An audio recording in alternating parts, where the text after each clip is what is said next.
बिस्मिल्लाहिर्रहमानिर्रहीम। Student point AQ के तमाम नाजरीन की खिदमत में अदब भरा सलाम। डियर स्टूडेंट्स, उम्मीद है आप तमाम खैरियत से होंगे। अल्लाह ताला से मेरी दुआ है अल्लाह ताला आप सबको हमेशा खुश रखे। डियर स्टूडेंट्स, आज की वीडियो में एक अहम बात आपसे शेयर करना चाहूँगा। जब से छुट्टियों का ऐलान हुआ है कोविड-19 की वजह से 26 नवंबर से, तो इस बात को लेकर काफ़ी स्टूडेंट्स परेशान हैं कि अगर छुट्टियां हो जाती हैं तो उसके बाद हमारे पेपरों का क्या होगा। आया पेपर्स होंगे नहीं होंगे, अगर होंगे तो किस तरह होंगे। अब पेपरों के मुतालिक जो ताज़ा तरीन अपडेट्स हैं वो जनाब वफाकी वज़ीर तालीम शफकत महमूद साहब की एक मीडिया टॉक है, जिसके अंदर उन्होंने पेपरों के मुतालिक मुकम्मल तौर पर वजाहत की है। सिर्फ वही वजाहत मैं आपसे शेयर करूंगा कि उन्होंने पेपरों के हवाले से क्या कहा है कि मैट्रिक और इंटर के जो सन 2021 के अंदर इम्तिहानात होने हैं वो किस तरह होंगे, आया वो होंगे या नहीं होंगे, और अगर होंगे तो वो कब होंगे। तो डियर स्टूडेंट्स, मैं आपको बताता चलूं, सबसे पहले जनाब वफाकी वजीर तालीम शफकत महमूद साहब ने एक बात क्लियर की है।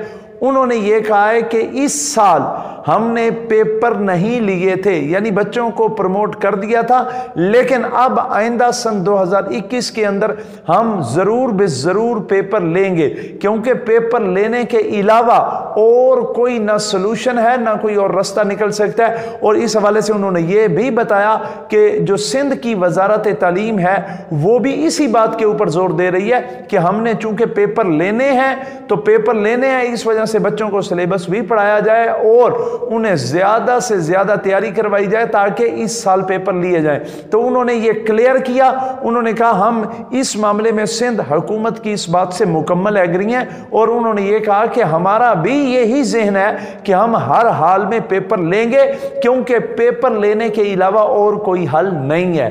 तो हर स्टूडेंट्स को यह बात क्लियर हो जानी चाहिए कि सन 2021 के अंदर हालात जैसे भी हों, पेपरों का पैटर्न जो भी हो, पेपर लेने का तरीकाकार जो भी हो, पेपर्स हर हाल में होंगे।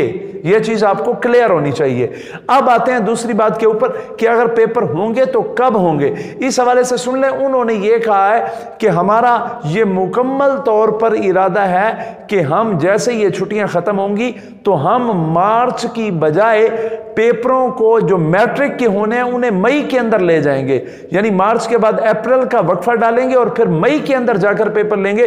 और उन्होंने कहा ये जो हम 1.5 महीना इजाफी इसके अंदर शामिल करेंगे वो इस वजह से करेंगे कि जो अब छुट्टियां हुई हैं इनके अंदर जो सिलेबस रह जाएगा, इस सिलेबस की कमी उन दिनों के अंदर पूरी की जाएगी, और जो मैट्रिक के पेपर मार्च के अंदर होने हैं वो मार्च की बजाय मई तक ले जाएंगे। उन्होंने कहा ये सिफारिशात हमने दे दी हैं और इंशाल्लाह इसका जो भी फैसला है वो ऑफिशियल नोटिफिकेशन के तौर पर आ जाएगा। और मैं बताता चलूं, उन्होंने ये सिर्फ मैट्रिक के हवाले से नहीं कहा कि मैट्रिक के पेपर ही 1 माह या 1.5 माह आगे जाएंगे, बल्कि उन्होंने ये भी कहा कि जिस तरह मैट्रिक के पेपर जाएंगे 1.5 माह आगे, इसी तरह जो इंटर क्लासेस हैं उनकी भी डेट जो होगी वो पेपरों की एक्सटेंड हो जाएगी, यानी वो भी जिस डेट को होते हैं उससे 1 महीना या 1.5 महीना मजीद आगे टाइम दे दिया जाएगा।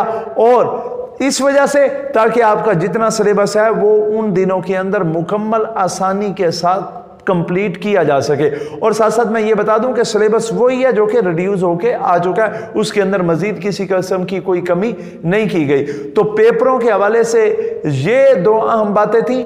आज के लिए इतना ही था, इंशाल्लाह मिलते हैं अपनी नेक्स्ट वीडियो में, तब तक के लिए इजाजत दीजिए। बहुत शुक्रिया, अल्लाह हाफिज।